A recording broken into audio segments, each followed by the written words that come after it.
اللہ تعالیٰ نے انسان کو بنایا ہے اور انسان بھولتا بار بار ہے اور خطائیں بھی بار بار کرتا ہے۔ خطا کرنے والا اور بھول جانے والا اللہ کی بارگاہ میں ایسا نہیں ہے کہ وہ ہمیشہ کے لیے ناکارہ ہے، بلکہ اللہ تعالیٰ نے اسے زندگی میں بار بار موقع دیے ہیں کہ تو اپنی خطاؤں سے اور اپنی بھول سے پھر سے دوبارہ اپنی اچھی زندگی میں آ جا، اور اسی کو ہم توبہ کہتے ہیں۔ توبہ کا جو آپشن رکھا گیا ہے انسانوں کے لیے، مسلمانوں کے لیے خاص طور پر، بہت ہمت والا ہے دروازہ ہے، بہت ہمت والا دروازہ ہے۔ اور اسی وجہ سے حدیث پاک میں یہ ہے کہ گناہ کرتا ہے بندہ، پھر توبہ کرتا ہے، پھر گناہ کرتا ہے، پھر توبہ کرتا ہے، یہ کرتا رہتا ہے۔ فرشتے اللہ کی بارگاہ میں عرض کرتے ہیں کہ مولا یہ تو بار بار وہی کرتا ہے پھر توبہ کرتا ہے، اگر ہمارے ساتھ کوئی غلطی ایک بار دو بار کر دے، تیسری بار تو ہم اسے چھوڑیں گے بھی نہیں۔ انسانوں کی طبیعت تو یہی ہے، لیکن بندہ جب بار بار ایک خطا کرتا ہے اور پھر توبہ کرتا ہے، پھر خطا پھر توبہ، تو فرشتے جب اللہ کی بارگاہ میں یہ عرض کرتے ہیں کہ یہ مولا یہ ہر بار یہی کرتا ہے، تو جانتے ہیں پروردگار عالم کیا فرماتا ہے، ارشاد فرماتا ہے اے میرے فرشتوں، میرا بندہ مجھے رحمان سمجھتا ہے اس لیے بار بار توبہ کرتا ہے، مجھے وہ ارحم الراحمین سمجھتا ہے، ورنہ کون بار بار اللہ تبارک و تعالیٰ کی بارگاہ میں دروازہ کھٹکھٹاتا۔ تو رب تبارک و تعالیٰ ارحم الراحمین ہے، یہ تصور ہر مسلمان کے ذہن میں ہے، اس کی وجہ سے وہ کبھی مایوس نہیں ہوتا۔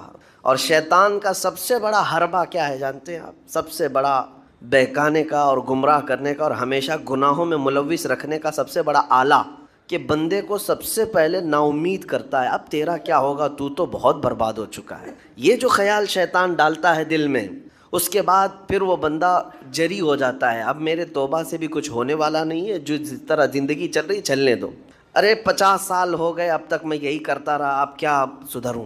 یہ جو خیالات ہے یہ شیطان ڈالتا ہے تاکہ اس کی کفر پر موت ہو جائے، تاکہ وہ ہمیشہ گناہوں کی موت مرے۔ نا امیدی جو ڈالتا ہے شیطان، اب میرے ساتھ کچھ ہونا نہیں ہے۔ نہیں میرے عزیزو، رحمت عالم صلی اللہ تعالیٰ علیہ وسلم کی بارگاہ میں کیسے کیسے لوگ آئے اور ارحم الراحمین نے ان کی توبہ قبول کی۔ آپ کو ایک بات میں بتاؤں، سیدنا عمر ابن خطاب رضی اللہ تعالیٰ عنہ کا دور ہے، مثنوی شریف میں مولانا روم فرماتے ہیں جنت البقیع، آپ نے سنا ہوگا قبرستان مدینے کا، مدینے کے قبرستان میں رات کے وقت ایک بوڑھا آدمی 80 سال کا جو بانسری بجاتا تھا اور اسی سے پیسہ کماتا تھا، اس کی بانسری میں بڑی اچھی لے تھی، بڑی سر اچھی تھی، لوگ سنتے تھے اور پیسے دیتے تھے، لیکن بڑھاپے میں جب سانس پھولنے لگ جاتی ہے، ہانپنے لگ جاتا ہے، سانس نہیں ٹھہرتی، تو بانسری کیسے بجتی، اس کی لے ٹوٹ جاتی، لہجے بدل جاتے۔ بوڑھا آدمی، اب اس کی بانسری سننے کو کوئی آتا نہیں تھا اور پیسے ملتے نہیں تھے، تھک ہار کر کے وہ آیا، رات کا وقت تھا، جنت البقیع قبرستان میں، 80 سال کی عمر کا ہو گیا ہے، اس نے بانسری توڑ دی، کہا زندگی بھر جس چیز سے میں کماتا تھا اب میری سانسوں نے جواب دے دیا، جسم پھولنے لگا ہے، سانس زیادہ آنے لگ گئی ہے، اب میرا کھانا پینا کیسا چلے گا؟ خیر ارحم الراحمین ہوں تو تیرا ہی بندہ، میرے اہل و عیال نہیں، میرے رشتہ دار نہیں، مجھے اگر تو بھوکا مارنا ہے تو اسی قبرستان میں مار دے، یا اگر میری زندگی باقی ہے تو میرے رزق کا انتظام کر دے۔ وہ رو رہا تھا 80 سال کی عمر میں۔ جب بندہ لاچار و مجبور ہوتا ہے تو پروردگار کو ہی یاد کرتا ہے۔ جانتے ہیں عمر ابن خطاب رضی اللہ تعالیٰ عنہ امیر المومنین مسجد نبوی میں تھے اور ان کی آنکھ لگی تھی، خواب میں رسول پاک صلی اللہ تعالیٰ علیہ وسلم تشریف لائے، کہا عمر اللہ کا حکم ہے جنت البقیع میں جاؤ، ایک بھوکا آدمی کھڑا ہے، اپنے گھر سے کھانا لے جاؤ اور اس کی ضرورت کا انتظام کرو۔ نیند کھلی تو آپ نے دیکھا اللہ کے حبیب صلی اللہ علیہ وسلم کی طرف سے حکم آیا اور رب ذوالجلال کا حکم ہے، گھر سے عمدہ کھانا لیا، توشادان لے کر کے کچھ مال و متاع بھی لے کر قبرستان میں گئے، ڈھونڈا کون ہے یہاں پر، تو دیکھا کہ ایک ہانپتا کانپتا ہوا 80 سال کا بوڑھا روتا ہوا نظر آیا۔ امیر المومنین اپنے ہاتھ میں توشادان لے کر اس کے قریب گئے، کہا تو بھوکا ہے؟ کہا ہاں بھوکا ہوں، بیٹھ چل میں تجھے کھلاتا ہوں۔ دسترخوان بچھا کر اسے اپنے ہاتھوں سے کھلایا اور اسے اپنی ضرورت کے مطابق جو ضروریات تھیں اس کی ضرورت کے مطابق وہ ساری چیزیں دی۔ وہ بوڑھا پوچھتا ہے آپ کون ہیں؟ حضرت عمر فاروق نے کہا میں عمر ابن خطاب ہوں۔ وہ ڈر گیا، حضرت عمر سے کون نہیں ڈرتا تھا کہ کہیں یہ کھلا پلا کر کے مجھے کوڑے نہ ماریں کہ زندگی بھر بانسری بجانے والا آج پکڑا گیا ہے، ہاں آج مجھے یہ سزا نہ دے دے۔ وہ کانپنے لگا، کہا کہ آپ یہاں کیسے؟ حضرت امیر المومنین کہتے ہیں میں خود نہیں آیا، مجھے اللہ کے رسول نے بھیجا، اور رب تبارک و تعالیٰ کا حکم آیا تھا کہ تو بھوکا ہے اور تو نے رزق مانگا ہے اور مجھے تیرے رزق دے کر کے بھیجا گیا ہے۔ وہ چیخ مار کر کے گر پڑا زمین پر اور رونے لگا، اپنے ہاتھ پھیلا کر کہا سچ فرمایا مولا تو ارحم الراحمین ہے، 80 سال تجھ سے دور بھاگتا رہا، ایک بار کیا تجھے میں نے پکارا، تو نے وقت کے امیر المومنین کو کھانا دے کر بھیج دیا۔ اللہ رب العزت کی بارگاہ میں نا امیدی اور مایوسی جو شیطان لاتا ہے، اس سے بندے بھٹک جاتے ہیں، بہک جاتے ہیں، انہیں توبہ کی توفیق بھی نہیں ملتی۔ اسی لیے میرا مولا فرماتا انا عند ظن عبدی بی، رب تعالیٰ فرماتا میرا بندہ میرے بارے میں جیسا گمان کرتا ہے میں اس کے ساتھ ویسا سلوک کرتا ہوں۔ تم کیا گمان کرتے ہو؟ وہ سخت پکڑ کرے گا، ابھی مار ڈالے گا، وہ غفار ہے، قہار ہے، جبار ہے، لیکن ساتھ میں وہ ستار بھی، وہ رحمان بھی ہے، رحیم بھی ہے۔ اگر رب تبارک و تعالیٰ ہر چیز پر پکڑ کرتا تو ہمارا تو جینا ہی نہیں تھا، یہاں پر اتنے گناہ ہو چکے۔ اور وہ رب تعالیٰ فرماتا وسعت رحمتی کل شیء، میری رحمت نے ہر چیز کو گھیر رکھا ہے۔ اللہ رب العزت بندوں کو معاف کرنے کا اظہار زیادہ فرماتا ہے۔ اور جانتے ہیں آپ، گناہ جب عام ہوتے ہیں، میں آپ کو اپنے گھر کی بات بتا دوں، میرے گھر میں آپ 4 دن کے مہمان بن کر کے آئے ہیں، کبھی میری کھڑکی توڑ رہے ہیں، کبھی دروازہ توڑ رہے ہیں، کبھی ہمارے گھر کے برتن پٹک رہے ہیں، کبھی فرشی اکھاڑ رہے ہیں، کب تک برداشت کروں؟ آپ کو نکال کر باہر کر دیں گے، مہمان نہیں، یہ بلا ہو گئی ہے، گھر سارا اجاڑ رہا ہے۔ ایک چیز پر چھوڑ دیا جائے، 2 چیز پر چھوڑ دیا جائے، یہ انسانوں کی فطرت ہے، انسانوں کی فطرت۔ لیکن رب کائنات اپنی کائنات میں ہم بندوں کو اتارا ہے، ہم نے کیا نہیں بگاڑا، اپنے گناہوں سے اس کی زمین کو لال کر دیا، ہاں اس کی نافرمانی سے ہم نے اس کائنات کے رنگ کو بدل دیا، کھلے عام گناہ، ننگا پن، بے حیائی، عیاشی، سب کچھ ہوتا رہا۔ اس کی کائنات ہے، اس کی زمین ہے، اس کی سلطنت ہے۔ اور ان گناہوں کی وجہ سے جانتے ہیں آپ، سمندر اللہ کی بارگاہ میں عرض کرتا ہے کہ مولا تو مجھے اجازت دے دے، میں ایسی طغیانی لاؤں گا کہ یہ سب ہلاک ہو جائیں گے۔ ہوائیں اللہ سے اجازت مانگتی ہیں تو مجھے شدت دے دے، میں اتنا تیز اڑاؤں گی کہ ان کے پرخچے اڑ جائیں۔ لیکن جانتے ہو اللہ کی طرف سے جواب کیا آتا ہے؟ سمندر کو بھی رب تعالیٰ فرماتا ہے، ہواؤں کو بھی کہتا ہے رب تعالیٰ رک جاؤ، میں میرے بندوں کے انتظار میں، میرے بندوں کی توبہ کے انتظار میں ہوں کہ میرے بندے میرے پاس لوٹ آئیں گے۔ اسی لیے اللہ کے حبیب صلی اللہ تعالیٰ علیہ وسلم ارشاد فرماتے ہیں، اللہ تعالیٰ کو سب سے زیادہ خوشی کس بات کی ہوتی ہے جانتے ہیں؟ رب تعالیٰ اپنے بندوں سے کب خوش ہوتا ہے؟ مثال دے کر کے میرے آقا نے فرمایا، مثال دے کر سمجھایا، صحرا میں، ڈیزرٹ میں ریتیلے میدان ہوتے ہیں، اس کا سفر بڑا ڈینجر ہوتا ہے۔ آج بھی ڈیزرٹ ہیں بہت سارے، سہارا ڈیزرٹ کا نام سنا ہوگا آپ نے، ہم گئے ہیں 200-250 کلومیٹر تک آپ چلتے رہو گاڑی، نہ ایک درخت نظر آتا ہے، نہ پہاڑ نظر آتا ہے، نہ گھر نظر آتا ہے، کچھ بھی نہیں، اس طرف میدان ریت کا اور آسمان لگا ہوا دکھتا ہے، ادھر بھی آسمان، تنہا ہم اکیلے نظر آتے رہتے ہیں۔ صحرا کا جو سفر ہوتا ہے بہت کٹھن ہوتا ہے۔ نبی پاک صلی اللہ تعالیٰ علیہ وسلم مثال دیتے ہوئے ارشاد فرماتے، ایک بندہ اپنی اونٹنی لے کر، اس پہ ساز و سامان لے کر کھانے پینے کا صحرا کے سفر پر تھا، اور صحرا میں کھانا پانی بہت مقدار میں لی جاتی ہے کیونکہ کچھ ملتا نہیں، اور جلد سے جلد وہاں سے سفر گزار کر کے آنا۔ ایک بار اگر راستہ بھٹک گیا موت ہو جاتی ہے، وہاں پہ راستہ ملے گا نہیں، جس طرف بھی جاؤ تو لگے گا سیدھا ہی چل رہا ہوں، ڈائریکشن ہی نہیں پتہ ہوتے ہیں صحرا میں۔ حضور پاک صلی اللہ علیہ وسلم فرماتے ہیں، ایک بندہ صحرا کے سفر میں اپنی اونٹنی کے ساتھ ساز و سامان لے کر سفر پر تھا، بیچ راستے میں اسے نیند آئی، سویا، سو کر کے اٹھا تو دیکھا اس کی اونٹنی ساز و سامان کے ساتھ غائب ہے، صحرا میں، بیچ صحرا میں۔ اب جو سواری تھی وہ غائب ہے، کھانا پانی تھا وہ غائب ہے، کچھ نہیں ہے ساتھ میں۔ گھبرا گیا، پریشان ہوا، اپنی اونٹنی کو ڈھونڈتا ڈھونڈتا تھک گیا، کبھی ادھر کبھی ادھر، کبھی ادھر کبھی ادھر، ہر جگہ کہیں کوئی نشان نظر نہ آئے۔ اور جب سواری نہیں ہے تو اب کئی 100 کلومیٹر کا بغیر کھانے پینے کے کیسے سفر کرتا؟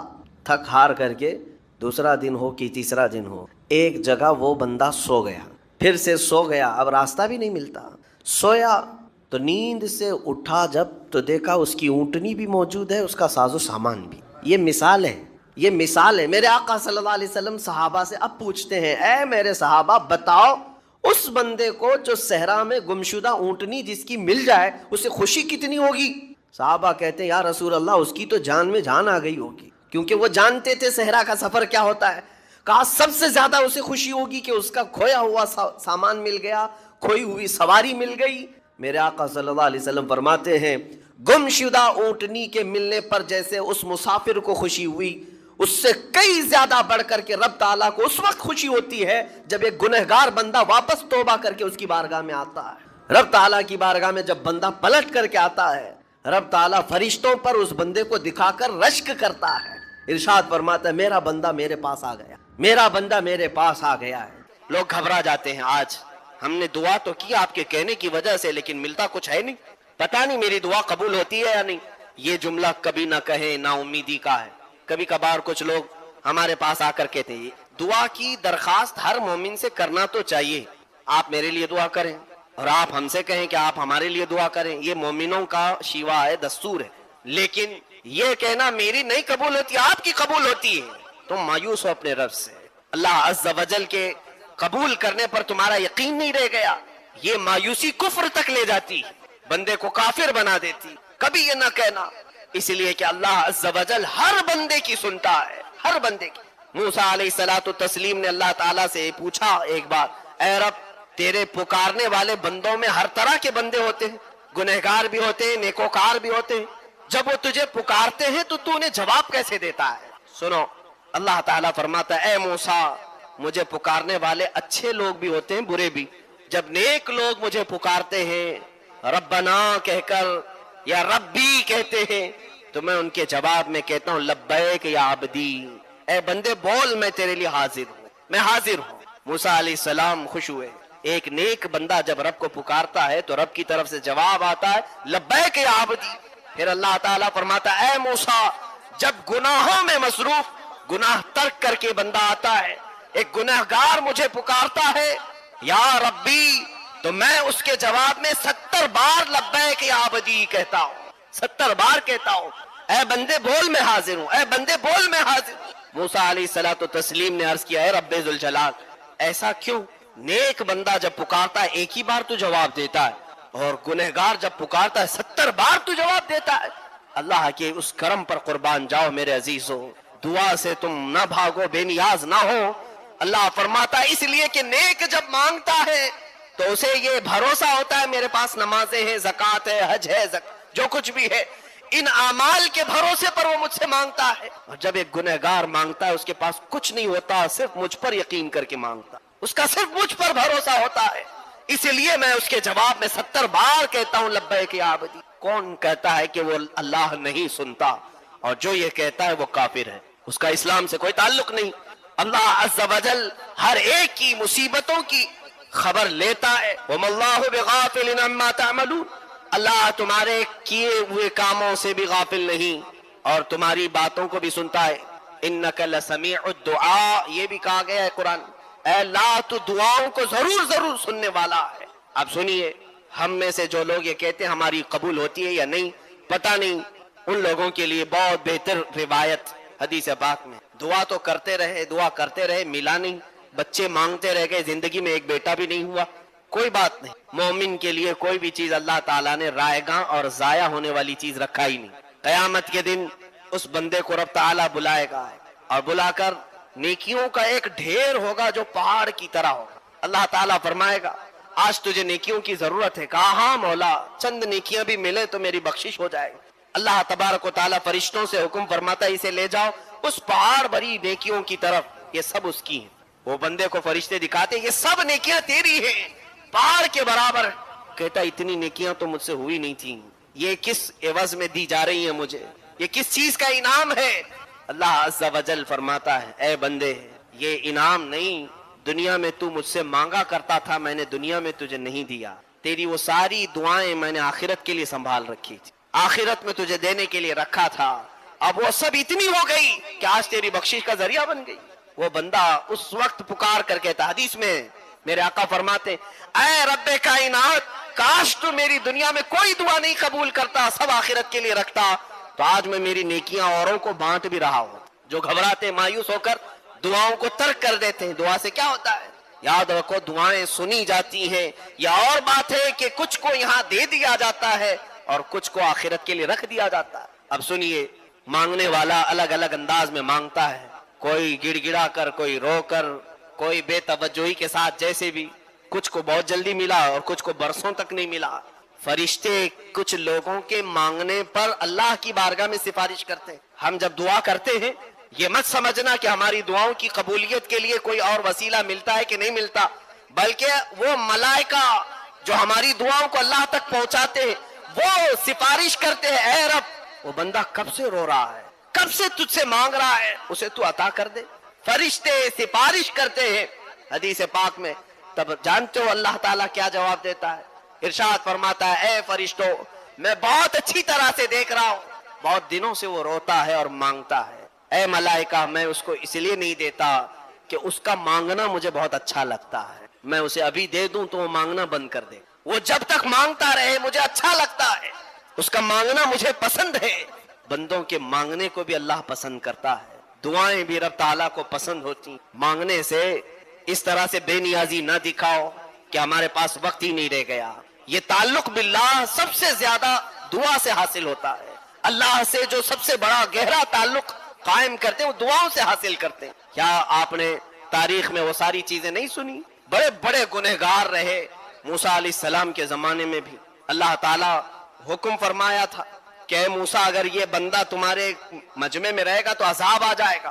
اس کو موسیٰ علیہ السلام نے نکال دیا، قوم سے نکالا، اور پہاڑ کی ایک چوٹی پر جا کر وہ رونے لگا، سب لوگوں نے اس کا ساتھ چھوڑ دیا۔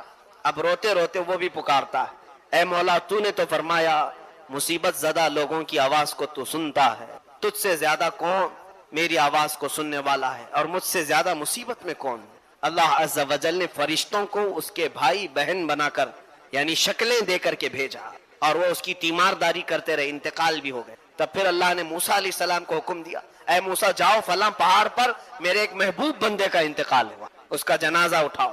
آ کر کے دیکھتے موسیٰ علیہ السلام تو یہ وہی تھا جس کو چند دنوں پہلے گناہوں کی وجہ سے شہر سے نکالا گیا تھا۔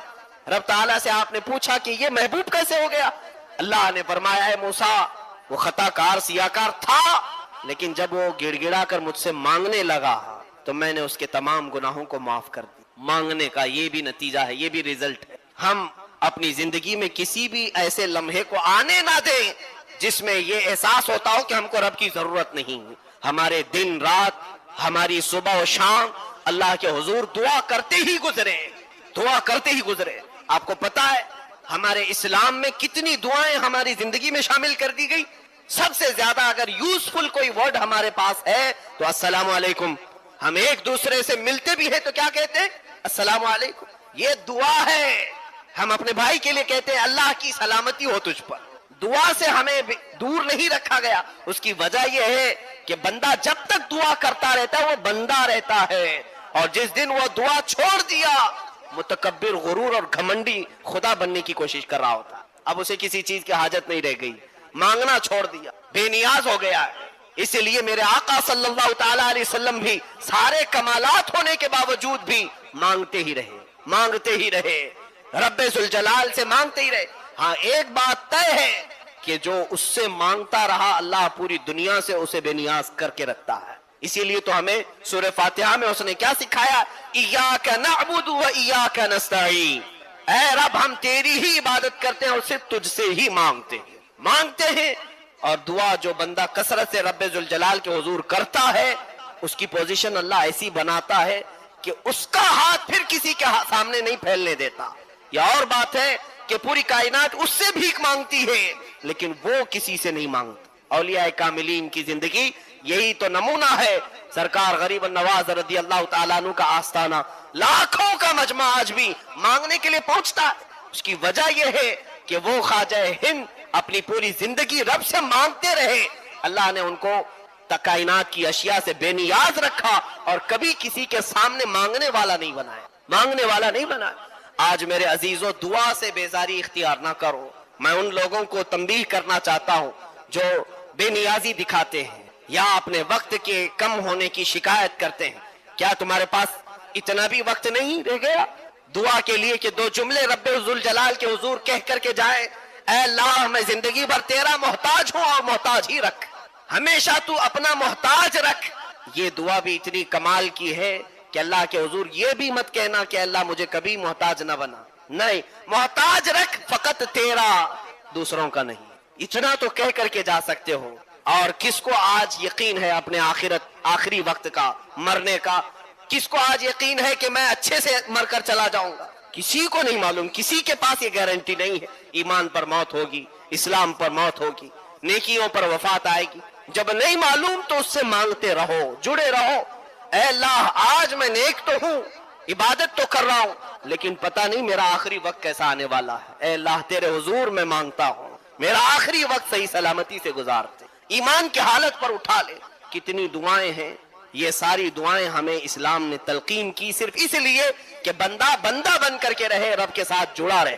اور جو مانگنے سے کتراتے ہیں اور بھاگتے ہیں، ان کی زندگی میں غرور بھر جاتا ہے، تکبر بھر جاتا ہے، گھمنڈ بھر جاتا ہے۔ اور ہم نے دیکھا ہے مسجد میں مانگنے سے شرم آئی، اللہ نے انہیں ہر ایک کی جوتیوں کے سامنے جھکنے پر مجبور رکھا۔ وہ پھر دنیا والوں کو خوشامد کرتے رہ گئے اور چاپلوسی میں پوری زندگی گزر گئی۔ سیٹھوں کی چاپلوسی میں، مالداروں کی چاپلوسی میں، نیتاؤں کے جوتے اٹھانے میں، اور اسی دنیا داری میں وہ مجبور ہی رہ گئے، محتاج ہی رہ گئے۔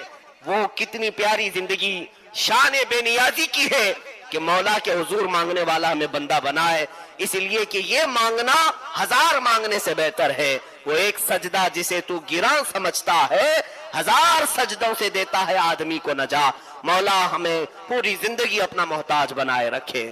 اے رب ذوالجلال، ہم سب کو دعا میں شامل اور کامل بنا